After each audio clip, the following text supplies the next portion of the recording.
여러분 안녕하세요. 시알쌤이에요. 오늘은 감시와 역감시의 역사라는 홍성익 교수님의 글 한 편 논설문이죠. 글을 한 편 살펴보려고 합니다.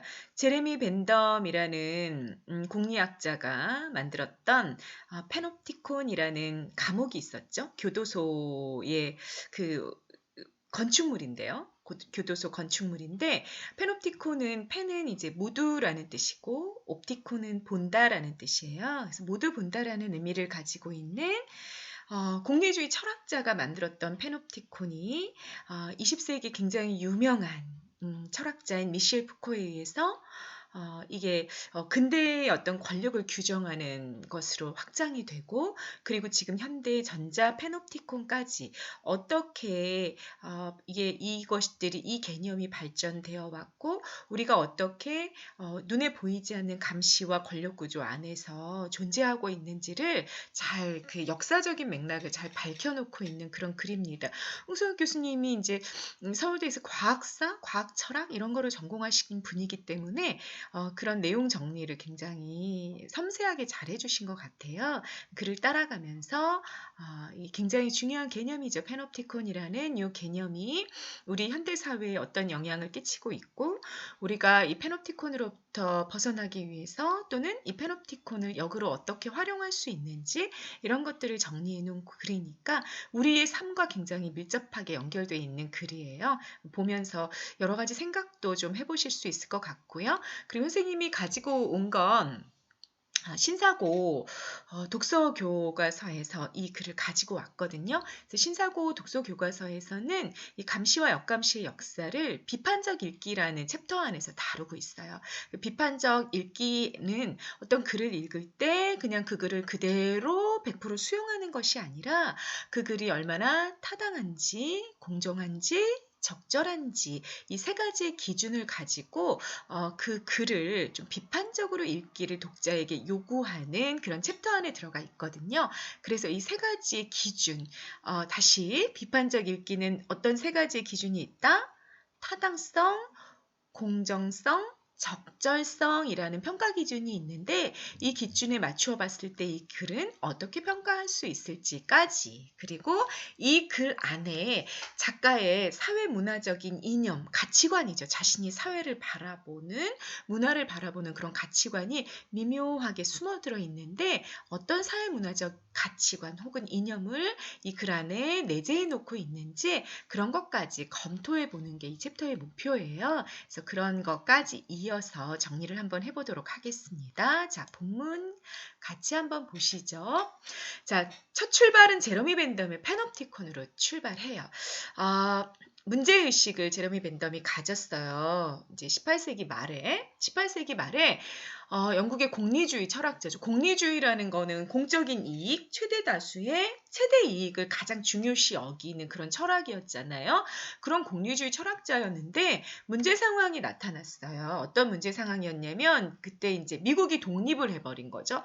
그러니까 영국이 죄수들을 미국으로 이렇게 계속 보냈었잖아요. 그랬는데 미국이 독립을 해버리니까 영국이 이 죄수들을 미국으로 보낼 수 없게 됐어요. 그 교도소가 너무너무 많이 필요해진 거죠. 그리고 이 교도소를 어떻게 효율적으로 관리할 것인가. 그래서 이 공공의 이익을 최대한 확보할 수 있을 것인가. 이런 문제가 국가적인 관심사로 부상한 거예요. 그래서 제러미 반덤이 고민하기 시작했죠.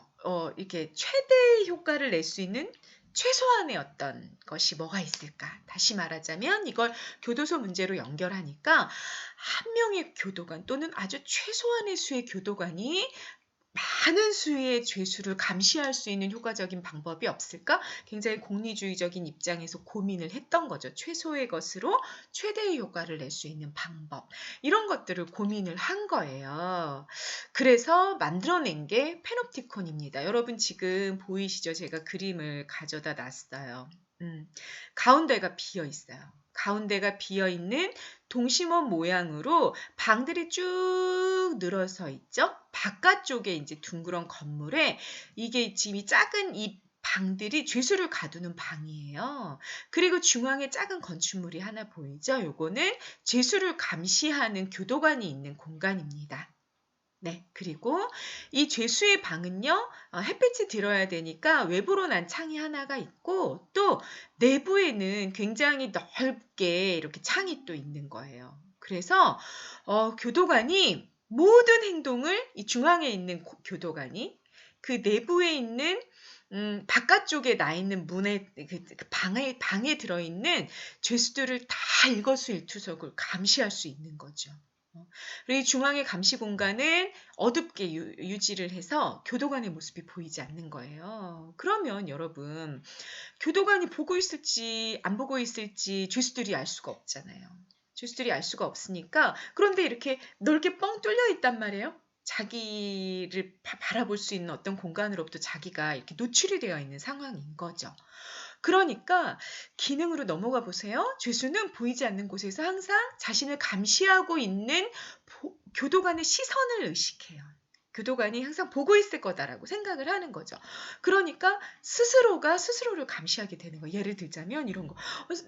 여러분들이 혼자 방 안에 있다고 생각을 해보세요. 그러면 여러분들이 막 이렇게 발가락을 쑤실 수도 있고 막 코도 후빌 수도 있고 막 별별 짓을 다 할 수 있잖아요. 그런데 거기에 어머나 우리 어머니께서 CCTV를 설치해 놓으셨어요. 감시하는 시선이 있다고 생각을 해보세요. 그럼 여러분이 하고 싶은 행동을 마음대로 할 수 있겠어요? 그게 잘 안 되는 거죠.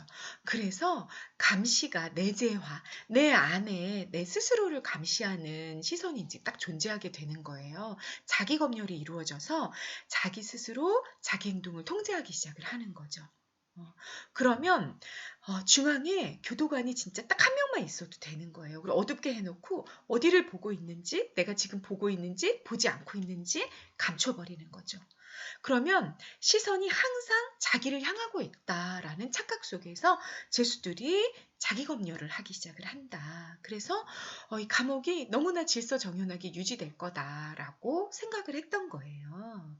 그래서 이거를 이제 영국 의회에 이제 제안을 하기도 하고 막 그랬어요. 근데 이 결과가 어떻게 됐냐면, 이제 국가랑 계약을 맺은 어떤 개인이 이걸 운영하게 하자, 이 사설교도소였고요. 그리고 죄수의 노동에 의존하는 공장형 교도소를 만들자, 이렇게 주장을 했었던 거죠. 제러미 벤덤이. 그런데 당시에 사설교도소는 아니고 공공교도소를 만들어야 된다. 그러니까 국가가 관리하는 교도소가 필요하고, 그리고 죄수들이 막 노동하고 이러면 그렇게 노동을 하고 그러다 보면 이제 바깥이랑 이렇게 연결도 많이 되고 이럴 텐데 좀 교도소는 격리가 되어 있어야 돼라는 생각을 갖고 있었거든요. 영국에 굉장히 많은 진보적인 정치가들이 체제가 맞지 않다라고 생각을 했었고요. 또 이런 생각도 했대요. 사설 교도소를 계속 제러미 벤덤이 주장을 하고 자기가 이제 교도소를 관리하겠다, 감독하겠다, 나한테 그 권한을 달라 이런 거를 계속 이제 벤덤이 주장을 했는데 벤덤까지는 그렇다 쳐도 이렇게 사설 교도소를 이제 허가를 내줬는데 이 교도소를 운영하는 개인이 굉장히 악덕 기업주 같은 사람인 거야. 그랬을 경우에는 도대체 어떻게 할 건지. 또 너무너무 많은 이 감옥에 갇히는 죄수들이 이제 점점 많아지는데 이걸 정말 최소한의 인원이 감독할 수 있을까? 이런 이제 불안이 좀 있었대요, 영국 정부에. 그래서 결국은 이제 제러미 벤덤의 주장이 받아들여지지 않아요. 그래서 현실화되지 못하는 거죠. 이 패놉티콘이. 이 패놉티콘이 제러미 벤덤 시기에는 현실화되지 못했는데 왜 유명해졌는가? 그건 미셸 푸코 때문에 그래요. 미셸 푸코가 이제 20세기 철학자죠. 이 사람이 이제 프랑스의 너무 유명한 이 권력이 어떻게 우리를 감시하고 제압하는가 이런 거에 굉장히 관심이 많았던 그런 철학자였는데 이 미셸 푸코가 이 18세기 말부터 19세기 초까지 이렇게 있었던 이 패놉티콘 개념을 가지고 와요. 자기 시대 때 가지고 와서 그거를 새로운 근대적 감시의 원리가 체화된 건축물이다 해서 그거를 이렇게 심오 확장시켜 버리는 거죠. 그러니까 미셸 푸코가 보기에 근대 사회는요. 이렇게 보이지 않는 감시가 팽배해 있는 그런 시대였던 거예요. 그리고 그걸 체는 이제 몸체자예요, 여러분.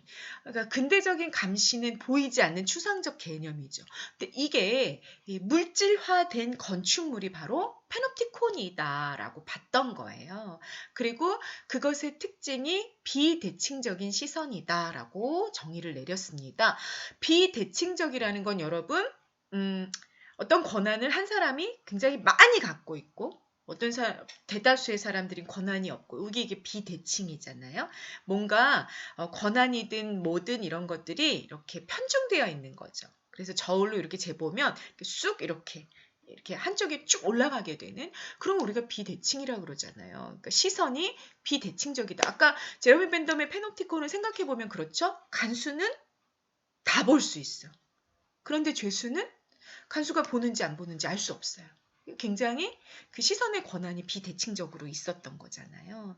그런데 근대 사회가 바로 그런 비대칭적인 시선으로 규정이 될 수 있다라고 봤고 그걸 페놉티콘이 체화하고 있다, 물질적으로 보여주고 있다 이렇게 봤던 겁니다. 자, 세 번째 거 볼게요. 군중이 한 명의 권력자를 우러러보는 스펙타클의 사회. 스펙타클이라는 건 이제 다수라는 뜻이잖아요. 그러니까 대다수의 군중이 한 명의 권력자를 이렇게 쳐다보는 스펙타클의 사회가 중세 사회였다면 근대 사회는 한 명의 권력자가 다수를 감시하는 규율 사회로 변화했고 그 변화를 상징하고 동시에 그런 변화를 추동했다. 계속 이렇게 에너지를 불어넣어주는 거. 규율 사회로 계속 변화하고 규율 사회가 더 발전할 수 있게끔 했던 거. 그게 비대칭적인 시선이고 근대적인 감시다. 이렇게 봤던 거죠. 여러분, 선생님이 찰리 채플린의 모던 타임즈에서 이미지 하나를 가지고 왔거든요. 이게 공장이 이렇게 됐던 거예요. 공장, 학교, 병원, 군대. 제러미 번덤도 그렇게 생각했어요. 페놉티콘이 교도소에만 머물지 않고 뭐 학교, 공장 이런 데로 다 확장될 수 있다라고 생각했고요. 미셸 푸코도 마찬가지였어요. 이게 처음에는 이 제러미 번덤은 감옥을 생각했지만 이게 근대 사회에는 공장, 학교, 병원, 군대 등에 다 활용이 되고 있다라고 봤던 거죠. 근데 이게 모던 타임즈가 그걸 너무너무 잘 보여주는 거예요. 모던 타임즈를 보면 이 근로자들이 출근을 할 때 이렇게 카드를 이렇게 탁 긁어가지고 자기가 출근했다라는 걸 알리잖아요. 그리고 이렇게 가요. 가서 종이 땡땡땡땡 치면 일을 시작하죠. 막 일을 시작하다가 뭐 땡땡땡땡 치면 5분 휴식하고 또 땡땡땡땡 치면 막 뭘 먹고 간식 먹고 있다가 또 막 일해야 돼요. 막 일하고 뭐 이렇게 화장실 가는 시간도 다 이 종으로 막 규제가 되는 거예요. 그래서 화장실에 이렇게 가서 조금 이렇게 한숨 돌릴까 이러면 갑자기 모니터가 탁 켜지면서 자본가가 나타나는 거죠. 그래서 야, 너 뭐 하고 있어? 너 빨리 노동하러 안 가? 막 이렇게 하는 거죠. 그러니까 이 노동자들이 화장실이든 어디든 쉴 곳이 하나도 없는 거예요. 어떻게 하고 있냐면 모니터가 다 설치가 되어 있어서 자본가 한 사람이 모니터가 막 100몇 개의 모니터가 놓여져 있는 방 안에 딱 앉아가지고 쫙 계속 보고 있는 거죠. 쫙 계속 보고 있다가 뭐가 이렇게 딱 하나가 걸리면 야, 너 빨리 일하러 안 가? 이렇게 해버리는 거예요. 그게 모던 타임즈에 나오고 있는 공장의 모습이거든요. 근데 이게 공장뿐만 아니라 이런 학교나 병원이나 군대도 생각해보면 다 그렇잖아요. 출퇴근하는 종이 울리고 우리는 그 시간에 맞춰가지고 탁탁 뭐 50분, 40분 막 시간에 맞춰서 움직여야 되고 그렇게 규칙이 이렇게 정해져 있다 보니까 우리가 어느 순간은 그 규칙에 의해서 이렇게 우리 몸이 이렇게 딱 적응이 돼 있죠. 그래서 종 칠 때, 안 칠 때, 점심시간 벨이 울릴 때, 안 울릴 때 이런 거 우리가 느낌으로 다 알지 않아요? 그래서 우리 규율이 우리 안에 내재화돼 버리는 거예요. 그게 근대 사회의 속성이야. 그리고 그걸 페놉티콘이 너무 잘 보여줘. 이렇게 생각을 했던 거죠. 자, 그러면 통제 방식이 어떻게 변했냐? 보세요. 개인에 대한 근대 권력의 통제가 육체적인 형벌.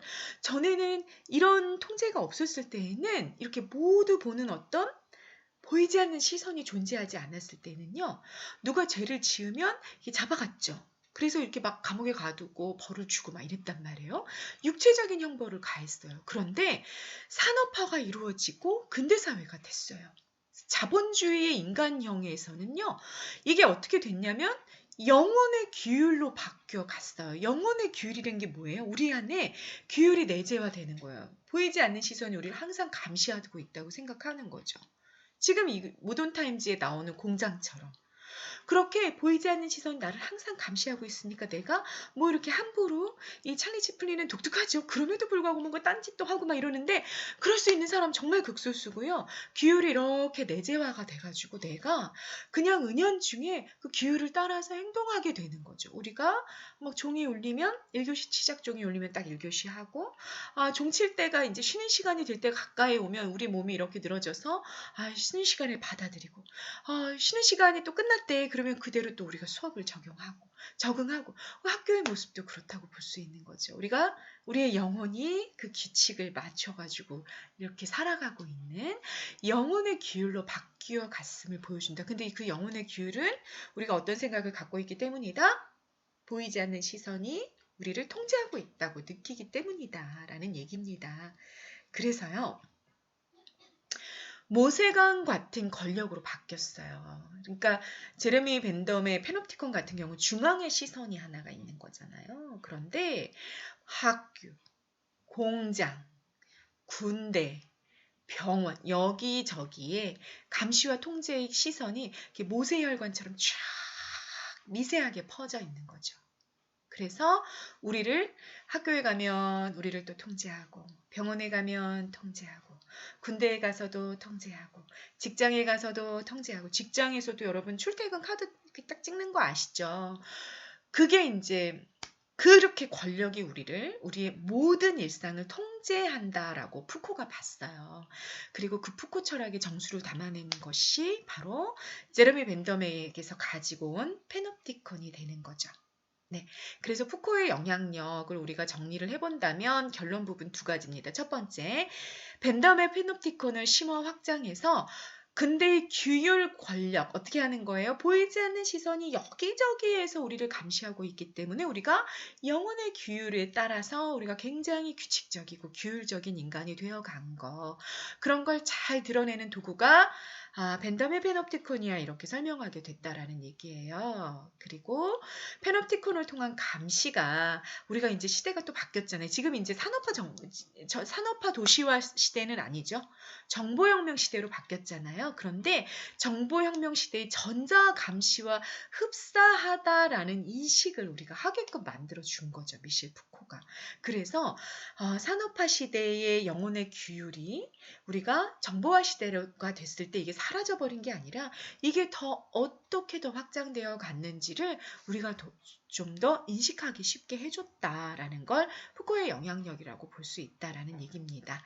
네, 여러분 이렇게 생각하면 되게 끔찍하죠. 우리가 생각하지 못했는데 우리가 계속 감시당하고 있고 그 감시 때문에 우리가 굉장히 규칙을 내재화한 인간이 기계적인 인간이 좀 되어버렸다라고 미셸 푸코가 보고 있다라는 얘기까지 정리가 잘 되셨나요? 자, 선생님이 굵은 글씨로 쳐놨고 밑줄 그어놨던 게 다 핵심어들이에요. 그래서 요거를 선생님 테스트 용지에선 다 빈칸으로 줄 거거든요. 그래서 근대 권력은 규율이 어떻게 됐고 사회는 어떻게 바뀌었고 근대 그 사회의 권력을 뭐라고 부르고 이런 용어들을 좀 정확하게 이해하고 정리하고 암기하고 가셔야 된다는 얘기입니다. 네, 그 다음 넘어가 볼게요. 자, 그러면 미셸 푸코에서 우리가 어디까지 갔어요? 근대 사회의 영혼의 규율을 만들어냈던 근대 권력, 굉장히 모세혈관처럼 퍼져 있는 권력이 이제 정보화 사회로 넘어가게 되는 과정에 대해서 우리한테 굉장히 통찰력을 준다 그랬잖아요. 그러다 보니까 이제 이 글을 쓴 작가는 정부 주도의 정보 수집의 역사를 이렇게 쭉 훑어보기 시작을 해요. 도대체 정보화 사회라는 게 어떻게 발달해 갔나 이걸 한번 살펴보자라고 이야기를 이제 화제를 좀 전환을 했죠. 이 정부 주도의 정보 수집은요, 19세기 초부터 시작이 됐습니다. 국민에 대한 대대적인 조사 활동이 시작이 됐었대요. 그때부터 나이, 가족 수, 가구, 인구, 수입, 주거 환경, 범죄 기록, 작업 환경, 질병 등에 대한 광범위한 조사가 이루어졌는데 이렇게 조사를 하면 이제 숫자로 적어놨을 거잖아요. 뭐 나이가 뭐 50대인 사람들이 뭐 전국에 몇 명이 있고 뭐 이렇게 이제 숫자로 다 표현이 됐을 텐데 이 결과를 분석하고 이해하려고 하다 보니까 뭐가 발달하게 됐다? 통계학이 발달하게 된 거죠. 자, 인과적인 결과들이 다 나타나는 거예요. 그리고 통계학이 발달하게 되니까 또 그 결과 이 통계학을 분석해서 그 결과를 분석해서 근대 관료 체제가 만들어졌어요. 자, 이 지역에는 50대 이상이 몇 명이 분포해. 뭐 10대가 몇 명이야. 그러니까 여기에는 동사무소에 몇 명의 공무원들이 필요하고 어떤 분야의 공무원들이 필요할 거고 뭐 이렇게 짝짝짝짝 위계 구조가 어떻게 지역적으로 공무원들이 배치가 돼야 되고 뭐 9급 공무원은 몇 명이 그래서 있어야 되고 그들을 지배하는 8급 공무원은 또 몇 명이 있어야 되고 이렇게 근대 관료제가 이 통계학의 결과를 분석하면서 만들어진 거고요. 복지국가도 그 통계학의 결과를 가지고 아까 선생님 얘기했죠. 예를 들어 이 지역에 뭐 80대가 몇 명이 분포한다 그러면 여기는 어떤 복지 체계를 도입해야 될 건지 뭐 이런 것들이 다 만들어진 거예요. 그러니까 정보를 수집하고 대대적인 국가적인 정부 주도의 이런 정보 수집이 있었고 그걸 통계적으로 이렇게 연구해가지고 결과를 분석해서 근대적인 사회 시스템이 다 만들어진 거죠. 그리고 통계학의 그 수치들을 다 이렇게 계산을 하고 막 그래야 되잖아요. 그러니까 결국 그 통계학이 정보기술의 발달까지도 가지고 왔던 거죠. 그래서 이 교재에서는 찰스 베비지의 계산기 설계한 거, 또 지금 굉장히 유명한 컴퓨터 회사인데 어딘지 안 가르쳐줘요. 근데 아무튼 지금 굉장히 유명한 컴퓨터 회사라는데 그 회사가 연산기계를 그때 당시 또 발명했대요. 이런 모든 것들이 조사 활동의 결과물을 통계로 처리하기 위해서 인간이 이렇게 머리로 계산하기 너무 힘드니까 이걸 정보기술을 발달하기 시작을 했던 거죠. 이게 막 이렇게 궁하면 통한다고 인간들이 머릿속으로 하는 게 너무 복잡하니까 막 이 정보기술을 발달시키기 시작했던 거죠. 그래서 요 무렵에 계산기도 나오고 연산기계도 나오고 그렇게 됐다는 거예요. 자, 그러니까 정부가 이런 정보를 수집하고 이렇게 조금 더 발전된 국가 체제를 만들어내기 위해 노력하다 보니까 통계학도 발전했고 정보기술의 발달이 어떤 기기의 발명 이런 것들도 이끌어냈다라는 역사의 흐름을 쭉 훑어본 거죠. 그렇게 해서 우리가 정보기술이 엄청나게 발전한 시대가 이제 드디어 도래하기 시작을 한 거죠. 그래서 1970년대 중반 이후 정보기술의 발전을 좀 보면 정보의 처리, 막 이렇게 모아가지고 정보를 수집해가지고 이걸 처리하고 수집하고 저장하는 게 굉장히 편리해졌어요. 그 사례로 지금 그래서 홍 교수님은 세 가지를 들고 있습니다. 첫 번째, 1971년 FBI의 국가범죄정보센터가 250만 명의 범죄자에 대한 신상 정보를 만들면서 FBI가 출발을 했대요. 초기 목적은 이제 죄수들을 뭐 보석금을 받고 좀 잠시 풀어준다든지 그런 사법 절차를 좀 쉽게 처리하기 위해서 신상 정보를 딱 얘는 뭐 경범이다, 얘는 뭐 중범죄다, 뭐 이렇게 좀 분류하기 위해서 정보센터가 만들어졌다는 거죠. 그런데 지금 현재는 어떠냐면 수천만 명의 신상 정보를 다 수집해 놓고 있대요.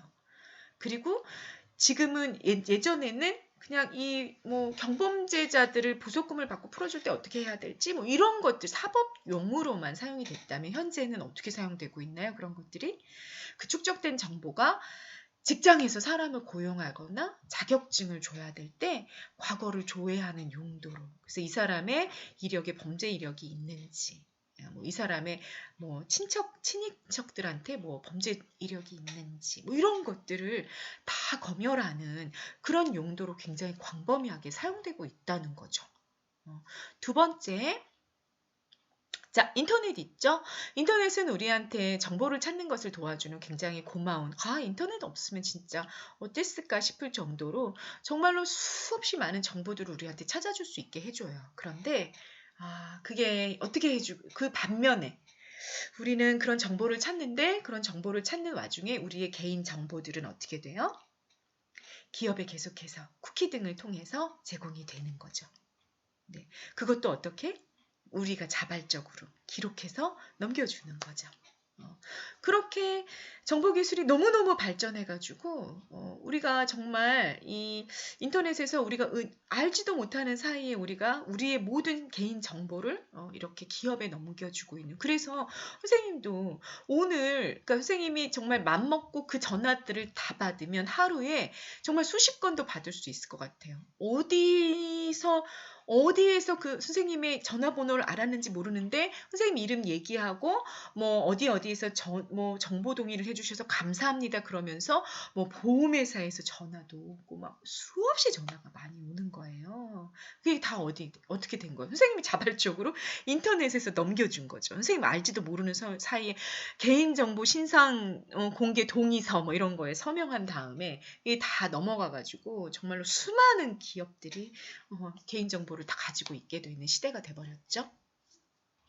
세 번째, 직장에 가요. 직장에 요즘 직장 다들 컴퓨터 한 대씩 있어요. 그래서 그걸로 정보 처리를 해서 쉽게, 빠르게 업무를 처리할 수 있게 됐죠. 그런데, 그 컴퓨터를 통해서 기업가들은 어떻게 하냐면, 그 자기 회사에 소속되어 있는 노동자의 업무 시간, 또 작업 진행 과정, 또는 그가 이 일을 하고 있지 않은 시간, 행동까지 낱낱이 다 위로 이렇게 올라가게 되는 거예요. 그래서 직장의 근로자들은 알지 못하는 사이에 자신의 일거수일투족이 사실은 전달이 되고 있는 거죠. 감시가 만들어진 거예요. 그래서 지금 현재 이 정보기술이 너무너무 발달해서 데이터 감시라는 새로운 유형의 감시가 시작이 된 게 정보와 사회다. 라는 얘기고요.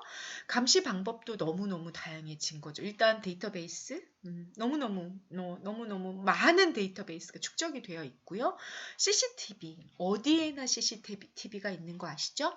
그리고 뭐 생체 인식, 뭐 GPS, 휴대전화, 이 모든 것들을 통해서 사실은 우리는 우리의 일거수일투족이 감시를 받고 있는 그런 상황이 됐다라고 이야기할 수 있을 겁니다. 그리고 그 감시 주체가 주로 권력기관들이죠. 기업도 그렇고요. 국가기관, 사설기관 뭐 이런 것들이 있는데 거의 대부분 우리 평범한 인간, 우리 개인들보단 훨씬 더 권력을 가진 사람들이 그 감시의 주체가 되어 있는 그게 지금 현재 정보와 사회다라고 볼 수 있겠습니다. 네, 그 다음 보시죠.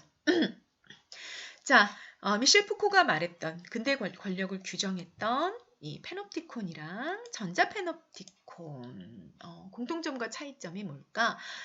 이것도 되게 중요한 내용이겠죠. 잘 정리하고 가십시다. 공통점은요, 뭐 감시자 있고 감시당하는 사람 이렇게 나뉘어져 있죠. 네, 감시자는 특정 권력을 가진 사람들이 될 거고요.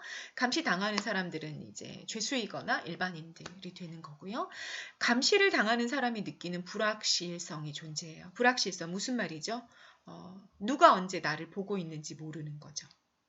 그쵸? 내가 감시를 당하고 있나? 요즘에 막 블랙박스 이런 걸로도 다 감시하잖아요. 근데 감시하는지 안 하는지 난 알 수 없는 거예요. 그런 불확실성이 존재하고 그게 굉장히 불안감을 증폭시키는 거죠. 내가 감시당하고 있는 건 아닐까라는 불안감을 증폭시키는 그런 불확실성이 있어요. 또 하나 더, 감시자는 볼 수 있고 감시당하는 사람 볼 수 없다라는 비대칭성이 존재하고 있죠. 자, 중요한 내용 두 가지 정리됐습니다. 페놉티콘과 전자 페놉티콘의 공통점.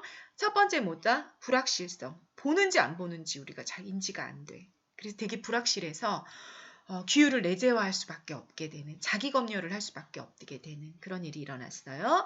두 번째, 비대칭성. 권력을 가지지 못한 사람들은 절대로 감시자가 될 수 없어요. 감시하는 사람들은 권력자예요. 그래서 힘의 불균형, 그 비대칭성이 존재하고 있어요. 됐죠? 차이점 봅시다. 페놉티콘은요, 시선이 중요해요. 시선이. 감시자의 시선이 규율과 통제의 기제가 돼요. 기제, 선생님 의미 써놨어요. 기제, 어려운 말이죠. 무슨 뜻이에요? 내 행동에 영향을 미치는 심리적인 원리가 돼요. 감시자가 날 보고 있을 거야. 교도소의 간수가 날 보고 있을 거야. 시선이. 그래서 내 행동을 통제하는 그런 심리적인 원리로 작동하게 된다는 거예요. 그런데 자, 감시자 한 명이잖아요. 그러니까 감시 한계가 있죠. 그러니까 뭐 감시자가 못 볼 때도 사실은 있게 되는 거란 말이에요. 그래서 자, 페놉티콘의 정리입니다. 시선이 통제의 기제가 되고 감시 한계가 있다라는 거. 반면에 전자페놉티콘 훨씬 더 무서워졌어요. 정보가 통제의 기제가 됐어요. 이제 규율과 통제의 기제. 자, 정보는 근데 데이터베이스를 통해서 무한대로 확장이 돼서 정말로 수없이 많은 정보가 슈퍼컴퓨터에 저장이 돼버렸죠. 그래서 한계가 있어요, 없어요? 감시에? 감시에 더 이상 한계가 없어요. 컴퓨터를 통해서 전 지구적으로 정보 수집이 가능해진 시대가 되어버렸죠. 선생님 그런 생각도 가끔 해요. 일제강점기 때 여러분 독립운동가들이 독립운동 할 수 있었잖아요. 그런데 정보화 사회, 전자페놉티콘이 너무너무 발달한 사회에서는 가능할까요? 독립운동 하는 게 과연? 이 감시자의 이 시선을 넘어가서 우리가 과연 몰래 다니면서 독립운동을 한다는 게 가능할까? 그때보다 더 많이 힘들어지지 않았을까? 그 생각이 들어요. 우리가 버스를 타면 버스, 뭐 인터넷 접속하면 뭐 이런 거 다 우리를 노출시키거든요. 계속해서. 그러니까 이제 뭔가 개인이 이 권력의 어떤 통제를 벗어나서 뭔가를 하는 게 너무 힘들어진 시대가 되어버렸어요. 그 이유는 뭐다? 정보가 감시당하고 있기 때문인 거죠. 전자페놉티콘 시대가 됐기 때문이다라는 얘기입니다. 자, 그러면 이 전자페놉티콘은 부정적인 것만 있을까? 그렇게 보진 않아요. 이 저자는 역감시가 좀 가능하다라고 보고 있고요. 실제로 우리 사회가 그 역감시를 충분히 활용하고 있는 부분도 있죠. 정보사회에서 역감시의 주체가 되는 것은 누구다? 첫 번째는 이제 국민을 대표하는 의회나 언론이에요. 근데 의회나 언론이 제 기능을 정말 그 본래의 기능을 정말 잘 한다면 권력자를 감시하는 기관이 돼야 되잖아요. 그런데 문제는 얘네들이 비대해지면서 스스로가 권력화하는 경향이 있어요. 그래서 권력에 빌붙죠. 언론이 권력에 빌붙어서 권력의 주구가 돼서 권력의 편이 되어서 감시 기능을 제대로 수행을 못하는 경우가 또 의회도 마찬가지고요. 그런 경우가 훨씬 많아요. 그래서 새로운 대안으로 나온 게 바로 시민운동인 거죠. 그래서 이 시민운동이 시민단체가 권력 집단을 감시하고 그 감시를 위한 대환적인 정책을 또 제시하고 이런 기능들을 하게 되는 겁니다. 자, 시민운동의 역할 보세요. 첫 번째, 권력단체에 대한 정보 공개를 요구하는 정보공개법 이런 것들을 통과시켜요.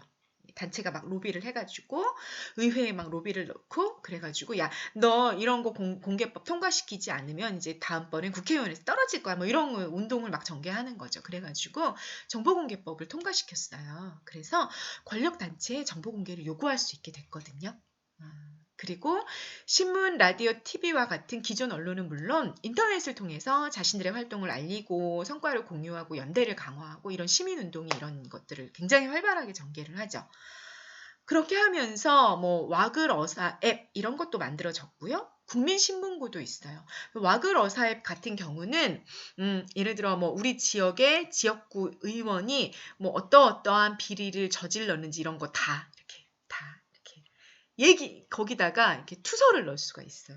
그래서 지역구 의원의 활동을 다 감시하는 거죠. 시민들이. 그렇게 할 수도 있고요.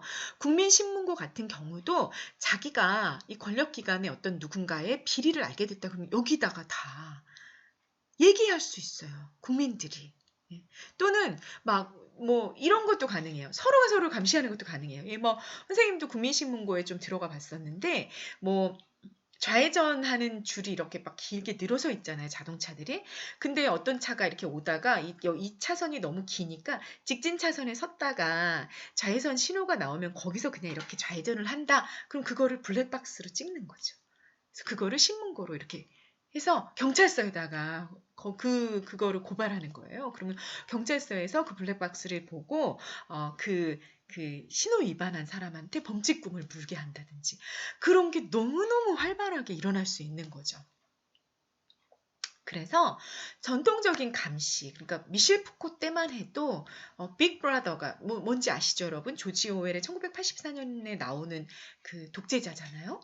그 빅브라더라는 하나의 권력이 당신을 감시하고 있다. 이런 시대였다면 지금은 역감시가 너무너무 활발해지면서 당신이 바로 감시하는 빅브라더이다 라는 명제가 완전히 뒤바뀌는 그게 가능해진 사회이기도 하다라고 역감시가 가능해진 사회 그러니까 미셸 푸코는 미처 생각하지 못했던 거죠. 그렇게 정보 기술이 너무너무 발달하면서 그게 가능해졌다라는 얘기도 하고 있습니다. 이 역감시가 되게 활발해지게 되면 권력자들도 그러니까 그런 거죠. 뭐 이렇게 트위터라든지 이런 걸 통해서 경찰이 예를 들어서 뭐 미국 같은 경우 그런 일 되게 많잖아요. 어떤 흑인을 과잉 진압했다 그러면 그거를 몰래 찍어가지고 트위터에 올리거나 뭐 이렇게 해가지고 SNS로 쫙 퍼져가지고 경찰의 과잉 진압 문제가 막 정말 인권 운동으로 막 번져가지고 막 큰 난리가 난다든지 이렇게 권력 기관을 시민들이 감시할 수 있는 이런 역량이 굉장히 늘어난 시대가 됐다라는 것도 현대사회의 정보기술 사회에 굉장히 큰 변화다라고 볼 수 있겠다라는 얘기입니다. 자, 페놉티콘의 그 개념이 어떻게 변천해 왔는지 여러분 정리되시죠? 자, 선생님 이미지를 좀 다시 옮겨놔야 되겠다. 네. 페놉티콘의 개념의 변천 정리 한번 해보겠습니다. 자, 공리주의 철학자였던 벤덤의 페놉티콘. 효율적인 재수 감시 구조의 교도소였어요. 교도소. 물질화된 건축물. 근데 그것을 푸코가 재해석했어요. 그래서 근대의 규율 권력, 보이지 않는 어떤 시선이 있어서 그 보이지 않는 시선이 나를 감시하고 있으니까 내가 규칙을 지켜야 돼 라고 영혼의 규율을 지켜가는 그런 근대의 규율 권력이 건축물로 나타난 것이 페놉티콘이야 라고 푸코가 재해석했고 자 지금 현재는 전자페놉티콘 사회가 됐다.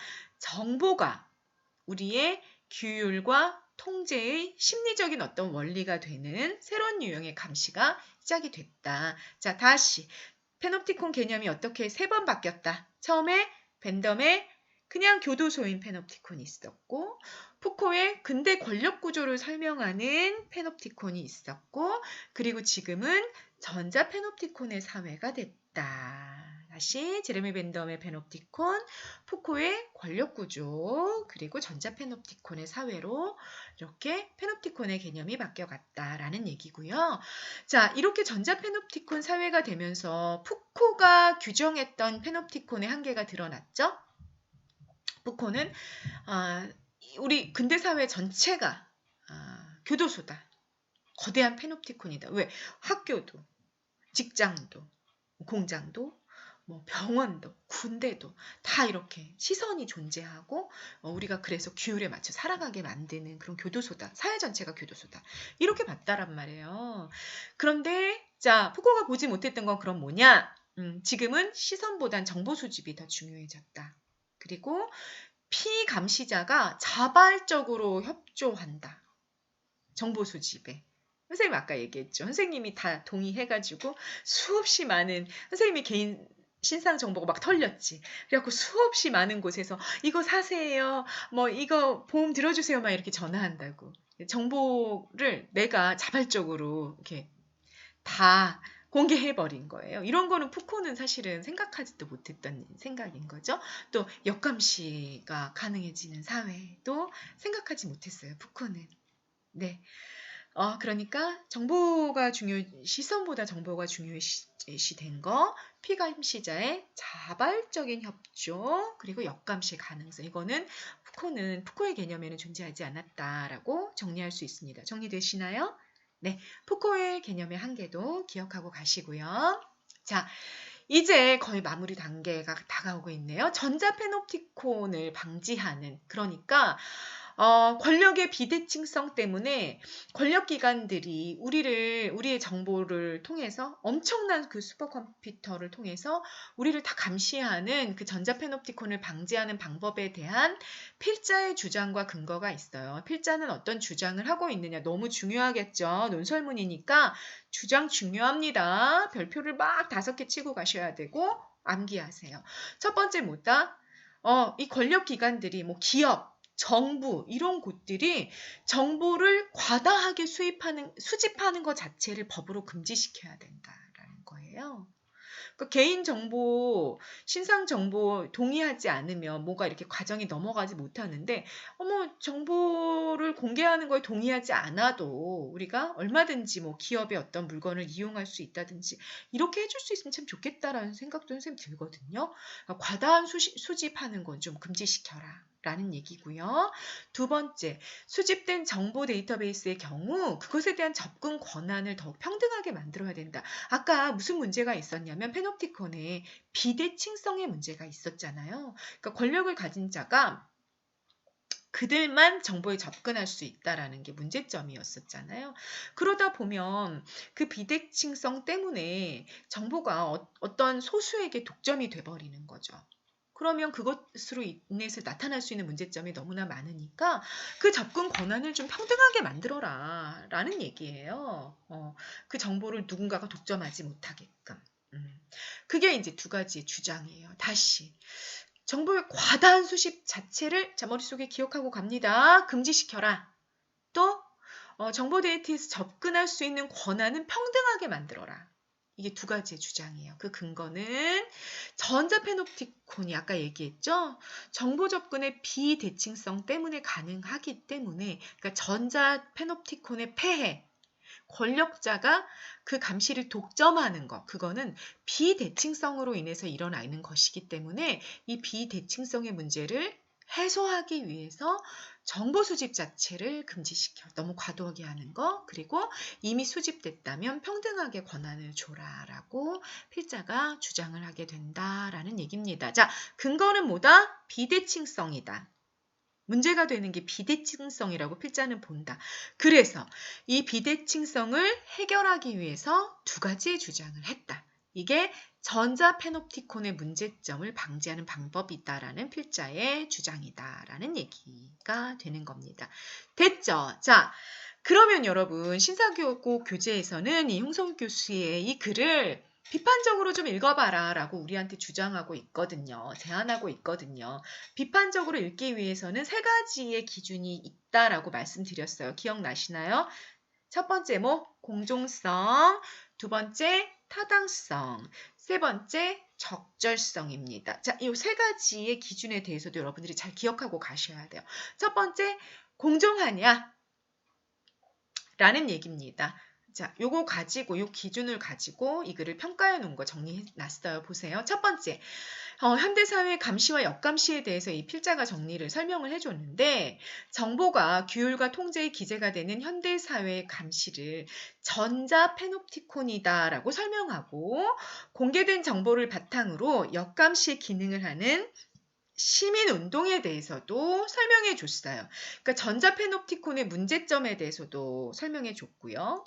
그리고 그것에 너무너무 이 정보 데이터베이스가 정보 기술이 발달하면서 역감시가 가능해졌다라는 것까지 설명해 줬죠. 그러니까 한쪽에 치우친 게 아니죠. 균형 있게 제시가 됐어요. 그래서 공정하다라고 우리가 이 글을 평가할 수 있다라는 얘기입니다.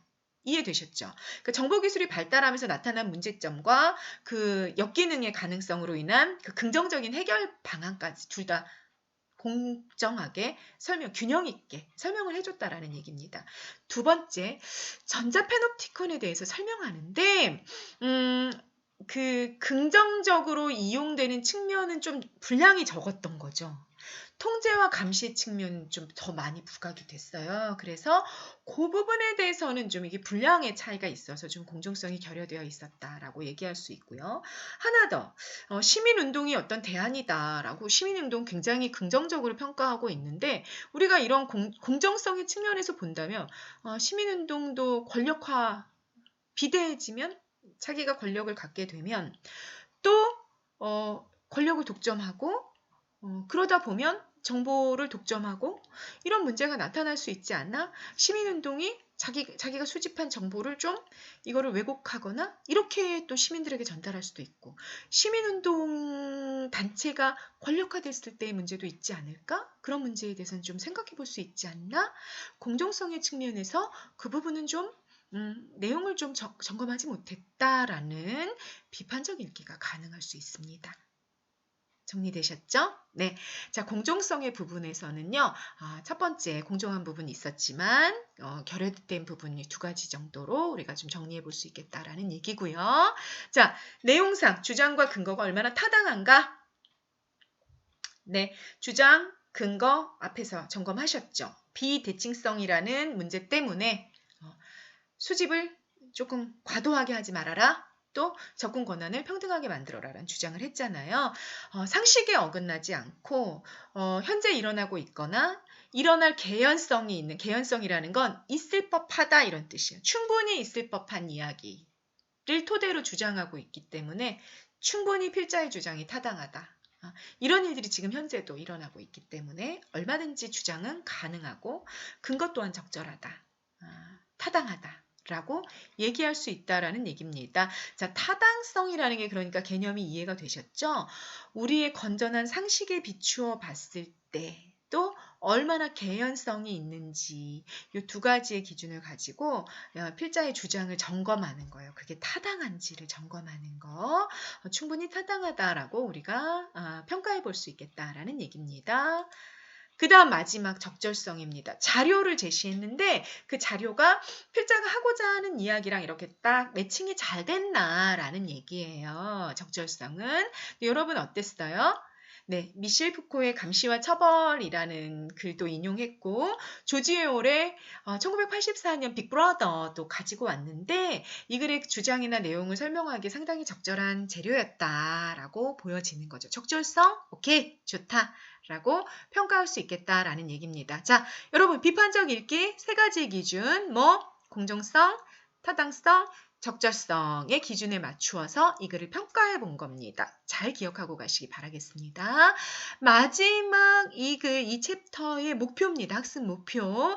이 글에 내재되어 있는 사회문화적 이념, 이 필자가 갖고 있는 사회를 바라보는 어떤 관점 이런 게 뭐냐 그 얘기예요. 자, 어떤 생각들이 담겨 있었나요? 감시당하는 사람이 자신에 대한 정보가 언제 어떻게 열람될 수 있을지 모른다는 불확실성 개념 알고 있죠? 수집된 정보에 대한 접근이 제한된다는 비대칭성에 의해 권력자가 시민을 규율하고 통제하고 있다라는 생각을 필자가 갖고 있어요. 정보사회는 그렇다라는 생각을 필자가 갖고 있죠. 그러니까 비대칭성, 불확실성 때문에 권력자들이 우리가 자유롭다고 우리가 생각하지만 사실은 우리들을 규율하고 통제한다는 생각을 필자가 갖고 있다는 얘기예요. 그래서 이 두 개가 해소된다면 다시 말하자면 불확실성과 비대칭성이 해소가 된다면 그러니까 정보를 과도하게 하지 않고 이렇게 수집하지 않고 또 이 접근 권한이 평등해지고 그래서 불확실성과 비대칭성이 좀 해소가 되고 역감시가 잘 일어난다. 라면 괜찮겠다. 이런 정보화 사회에서도 얼마든지 우리가 긍정적으로 이 사회를 바라볼 수 있겠다라는 관점도 깔려 있죠. 네, 정리되셨나요? 두 가지입니다. 일단 첫 번째, 불확실성과 비대칭성 때문에 우리가 통제되고 있다라는 관점이 하나가 있고 두 번째, 그래서 불확실성과 비대칭성이 해소되기만 한다면 우리가 충분히 역감시를 하면서 굉장히 긍정적인 사회로 나아갈 수 있다라는 관점 또한 담겨 있다라는 얘기입니다. 됐죠? 자, 마무리 정리입니다. 갈래 논설문이었고요. 논설문은 교수님의 주장이 담겨 있는 글이죠. 그래서 어떤 주장을 하는지 그 근거가 타당한지 이런 거 잘 보셔야 됩니다. 주제, 현대사회의 전자패놉티커는 다양한 유형으로 대중을 감시하지만 역감시가 가능하게 하기도 한다라는 주제를 갖고 있었습니다. 이해와 감상 여러분들이 읽어보고 가시면 되겠습니다. 네, 역시 씨알학당 카페에 텍스트 파일 있어요. 여러분들 잘 정리하고 반드시 선생님 설명 듣고 충분히 이해하고 이해한 내용을 암기하셔야 됩니다. 네, 암기하고요. 그리고 나서 주관식 테스트로 내가 얼만큼 암기했는지 정리하고 그리고 나서 응용 문제를 풀어봤을 때만 이 작품이 이 글이 온전하게 여러분들의 것으로 여러분들의 내공으로 정리가 되고 갈 수 있을 겁니다. 네, 열심히 공부하시고요. 내공 잘 쌓아서 충분히 국어에서는 빛을 발하는 여러분들 되시길 바라겠습니다. 감사합니다.